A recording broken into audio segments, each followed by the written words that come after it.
बहुत समय पहले की बात है। राजपुर गांव में सोहन नाम का एक ईमानदार दूध वाला रहा करता था। उसकी एक गाय थी और वह गांव में घर घर जाकर दूध बेचा करता था। उसकी गाय का दूध इतना शुद्ध और गाढ़ा होता कि गांव वाले उसी का इंतजार करते रहते थे। वहीं गांव में एक और दूध वाला रहता था, शंकर। शंकर की गांव में दूध की बड़ी दुकान थी और उसका भी दूध का व्यापार बहुत अच्छा चलता था।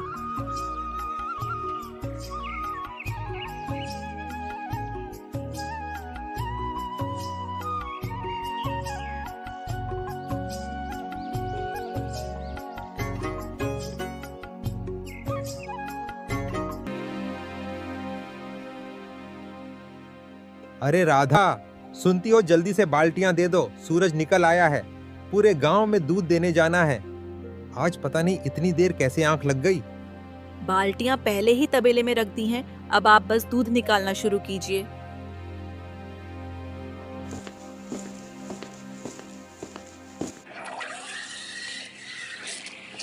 सोहन दूध निकालता है और फिर दूध बेचने के लिए गांव की ओर निकल पड़ता है।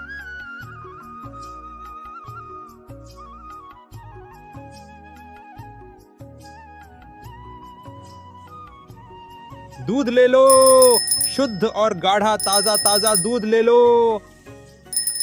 इस तरह सोहन पूरे गांव में आवाज लगाते हुए दूध बेचता है।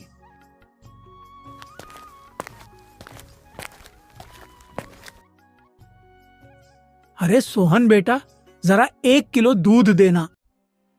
माफ करना चाचा, आज दूध खत्म हो गया है। शाम को गाय फिर से दूध देगी, तब सबसे पहले आप तक दूध पहुंचा दूंगा।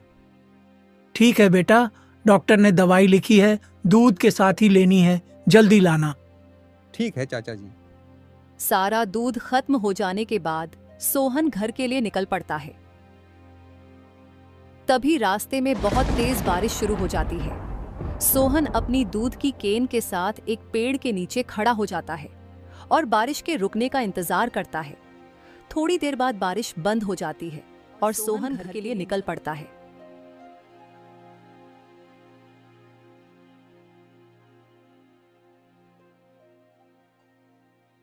अजी, आपको इतनी देर कैसे हो गई आज? अरे वो रास्ते में बहुत जोर से बारिश शुरू हो गई थी ना, इसलिए देर हो गई। और बारिश इतनी तेज थी कि रुकने का नाम ही नहीं ले रही थी। बारिश रुकने का इंतजार करते करते शाम हो गई। चलिए ठीक है, आप हाथ मुंह धो लीजिए, मैं आपके लिए खाना लगा देती हूँ।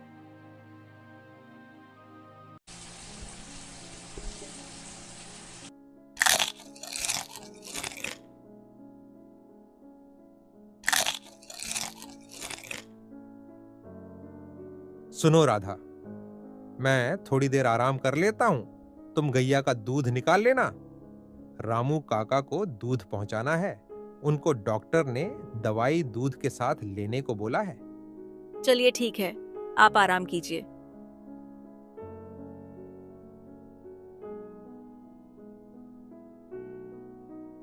ठीक है राधा, मैं जा रहा हूं, जल्दी ही आ जाऊंगा। ठीक है, ध्यान से जाना। और हाँ, आते समय समोसे लेते आना। आज बहुत मन हो रहा है समोसे खाने का बारिश के मौसम में। रामू चाचा, ओ रामू चाचा, घर पे हो क्या? अरे सोहन बेटा, तुम आ गए। मैंने सोचा तुम नहीं आ पाओगे, बारिश जो इतनी तेज थी। अरे चाचा जी, कैसे नहीं आता मैं? आपको दवाई भी लेनी थी ना। कितनी भी तेज बारिश क्यों ना होती, मैं जरूर आता। ठीक है चाचा जी, चलता हूं मैं। भगवान तुम्हारा भला करे बेटा।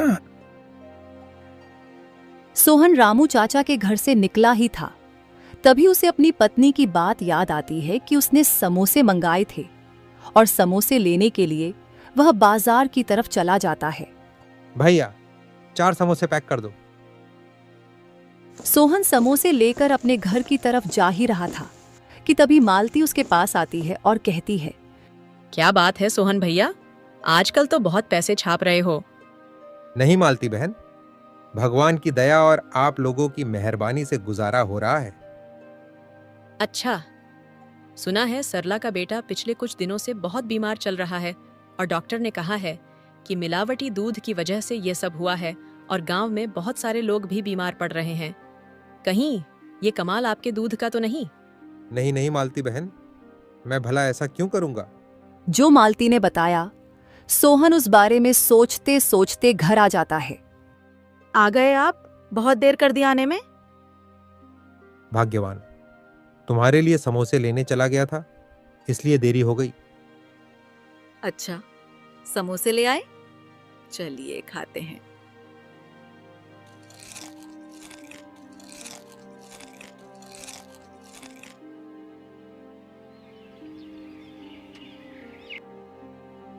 रात हो जाती है, लेकिन सोहन पूरी रात सो नहीं पाता।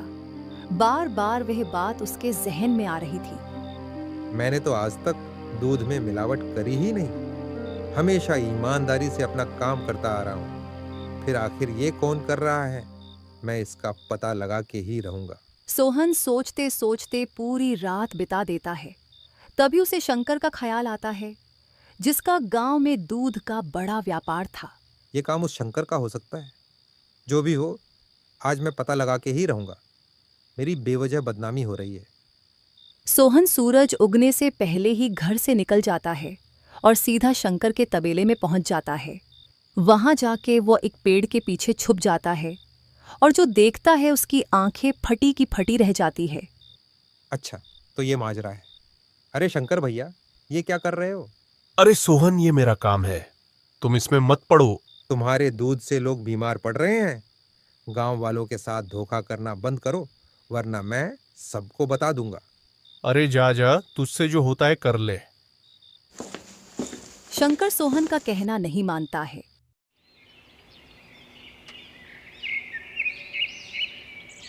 सुबह होते ही सोहन पंचायत में जाकर मुखिया व गांव वालों के सामने शंकर की पोल खोल देता है। पंचायत शंकर को चेतावनी देती है और उसका दूध का व्यापार बंद करा देती है। शंकर की असलियत सामने आने से उसका दूध का व्यापार बंद हो जाता है और पूरे गांव में उसकी बदनामी भी होती है। इसलिए वह अपने कुछ बदमाश दोस्तों के साथ मिलकर सोहन से बदला लेने की योजना बनाता है।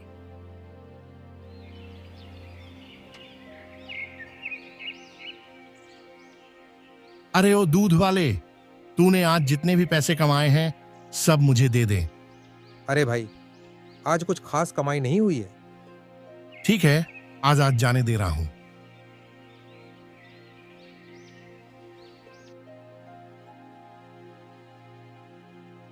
अगले दिन सुबह होते ही सोहन फिर दूध बेचने गांव में जाता है।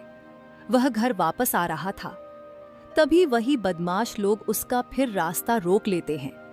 ओ दूध वाले सुन, आज तेरी जितनी भी कमाई हुई है ला सब मुझे दे दे। अरे भाई, क्यों मुझ गरीब को परेशान कर रहे हो? अगर सब कुछ आपको दे दिया तो मेरे बच्चे क्या खाएंगे? मुझसे जुबान लड़ा रहा है, रुक अभी मजा चखाता हूं। इतना कहकर वे बदमाश सोहन का सारा सामान जमीन पे बिखेर देते हैं। अजी, आज इतना जल्दी कैसे आ गए आप? आपके कपड़े इतने गंदे क्यों हैं और चोट कैसे लग गई? अरे राधा, कुछ बदमाशों ने मेरा रास्ता रोक लिया था और मुझसे सारे पैसे मांग रहे थे। मैंने मना किया तो उन्होंने सारा सामान बिखेर दिया। बेड़ा गर्क हो उन बदमाशों का।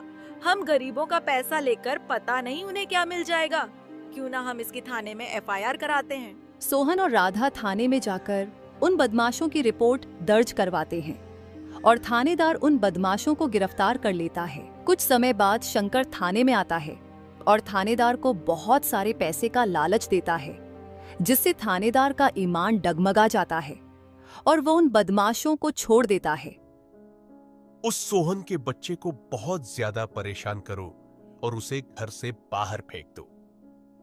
जेल से बाहर आने के बाद वे बदमाश गांव में जाकर लोगों से सोहन के घर का पता पूछते हैं और गांव वालों से उन्हें पता चलता है कि सोहन भोलू काका के किराए के मकान में रहता है और फिर वे बदमाश भोलू काका के घर पहुंच जाते हैं। सुन बे मकान मालिक, वह सोहन का बच्चा तेरे मकान में रहता है, उसे शाम तक घर से बाहर फेंक दे। अगर मेरा कहना नहीं माना तो मैं तुम्हें तेरे पूरे परिवार के साथ खत्म कर दूंगा। भोलू काका उन बदमाशों की धमकियों से डर जाते हैं और सोहन के घर जाते हैं। क्या बात है भोलू काका, आज अचानक से कैसे आना हुआ? अरे ओ सोहन, आज शाम तक मकान खाली कर देना। अगर नहीं किया तो मैं खुद आके सब कुछ बाहर फेंक दूंगा। इतना कहकर भोलू काका वहां से चले जाते हैं। इस महीने का किराया भी हमने दिया है, तो भोलू काका मकान खाली करने का क्यों कह रहे थे? आखिर हमने ऐसा क्या किया है? पता नहीं भाग्यवान, ऊपर वाला ही जाने। अरे तुम सब तो जेल में थे ना, फिर बाहर कैसे? भला किसकी इतनी हिम्मत जो मुझे अंदर रख सके? अच्छा, तो भोलू काका ने तुम्हें मकान खाली करने के लिए उकसाया क्या? अरे ओ जग्गा और बल्लू सुनो, ये बहुत चपर चपर कर रहा है। इसके बीवी बच्चे और सारे सामान को बाहर फेंक दो। इतना कहकर वे बदमाश सोहन उसकी बीवी, बच्चों और घर के सारे सामान को बाहर फेंक देते हैं। और सोहन अपने बीवी, बच्चों और थोड़े से सामान के साथ घर से चला जाता है और उसे रास्ते में ही रात हो जाती है और पूरी रात उसे फुटपाथ पर ही सोकर बितानी पड़ती है। हे भगवान, कैसा समय आ गया है, फुटपाथ पे सोना पड़ रहा है। चलो राधा, मैं गौ माता के खाने का कुछ जुगाड़ करता हूँ। इतना कहकर सोहन वहां से जा ही रहा होता है कि तभी वह देखता है सामने से बहुत तेज स्पीड में दौड़ती हुई एक गाड़ी आ रही है और एक बच्चा रोड क्रॉस कर रहा है। सोहन अपनी जान की परवाह किए बिना उस बच्चे को बचाने दौड़ पड़ता है। सोहन को थोड़ी बहुत चोटें तो आती है, लेकिन वह उस बच्चे को बचा लेता है। ये सारा दृश्य उस बच्चे के माता पिता देख रहे थे और वे दौड़कर सोहन के पास आते हैं। भैया, आपका बहुत बहुत शुक्रिया जो आपने मेरे बच्चे की जान बचाई, वरना पता नहीं मेरे बच्चे के साथ क्या हो जाता। इस बात के लिए मैं हमेशा आपकी आभारी रहूंगी। सब ऊपर वाले की कृपा है बहन जी, बस आप आगे से अपने बच्चे का अच्छे से ध्यान रखना। इतना कहकर सोहन वहां से चला जाता है और अपने परिवार के साथ आकर बैठ जाता है और यह सब उस बच्चे के माता पिता दूर खड़े खड़े देख रहे थे। वे सोहन के पास आते हैं और कहते हैं, क्या बात है भाई, तुम ऐसे फुटपाथ पे क्यों बैठे हो? तुम्हारा कोई घर नहीं है क्या? फिर सोहन और उसकी पत्नी अपने साथ जो हुआ उसके बारे में उन दोनों को बताते हैं, जिससे उन दोनों की सोहन और उसके परिवार के प्रति सहानुभूति बढ़ जाती है। आप बिल्कुल फिक्र मत करो मेरे भाई, मैं आपकी मदद करूंगा। फिर सोहन उस आदमी के साथ उस थाने में चला जाता है जहां उसने शिकायत दर्ज करवाई थी। अरे ये तो वही आदमी है जो उस दिन मेरे पास रिपोर्ट लिखवाने आया था, और आज ये डीजीपी सर के साथ कैसे? क्या बात है थानेदार साहब, पहचाना क्या? अरे डीजीपी सर, आपने आने का कष्ट क्यों किया? आप बस एक फोन कर देते तो हम खुद ही आ जाते। अरे आप आना जाना छोड़िए, आप मुझे ये बताइए, इस आदमी ने आपके पास जिन बदमाशों की शिकायत दर्ज कराई थी, वो बदमाश अभी कहाँ है? सर, उनको तो मैंने यह धमकी देकर छोड़ दिया कि वह आगे से ऐसा नहीं करें। क्या छोड़ दिया का क्या मतलब? मुझे लगता है तुमने पक्का रिश्वत ली होगी उनसे। और सुनो, जल्दी से अरेस्ट करके लाओ उनको, तुम्हारी नौकरी तो गई समझो। डीआईजी की बातों से थानेदार और हवलदार डर जाते हैं और उन बदमाशों को तुरंत ही गिरफ्तार करके ले आते हैं। डीआईजी उन बदमाशों से पूछताछ करते हैं और वे सब कुछ सच सच बता देते हैं। अरे साहब, वह शंकर हमसे यह सब करवा रहा था और इस थानेदार ने हमसे रिश्वत भी ली थी। अच्छा, तो शंकर इस सारी की लेके जड़ है। अभी जाओ और जल्दी उसे गिरफ्तार करके लाओ। और फिर शंकर को भी गिरफ्तार कर लिया जाता है। तुम लोगों ने इस बेचारे गरीब आदमी को बहुत परेशान किया है। इसका जितना भी नुकसान हुआ है उसकी अभी के अभी भरपाई करो। थानेदार को सस्पेंड कर दिया जाता है। सोहन का जितना भी नुकसान हुआ था उसकी भरपाई कर दी जाती है और शंकर को उसके किए की सजा मिल जाती है। आखिरकार सोहन को न्याय मिल चुका था। सोहन भाई, आपके नुकसान की भी भरपाई हो चुकी है, और ये लो, कुछ पैसे मेरी तरफ से भी रख लो। अरे नहीं साहब, मुझे पैसे नहीं चाहिए, उन बदमाशों से छुटकारा मिल गया, वही काफी है। डीजीपी सर सोहन को पैसे देकर वहां से चले जाते हैं। सोहन उन पैसों से दूध का एक छोटा सा व्यापार शुरू करता है और इससे वह अपना खुद का अच्छा घर भी ले लेता है। इस तरह एक बार फिर से सोहन का व्यापार खूब फलने फूलने लगता है।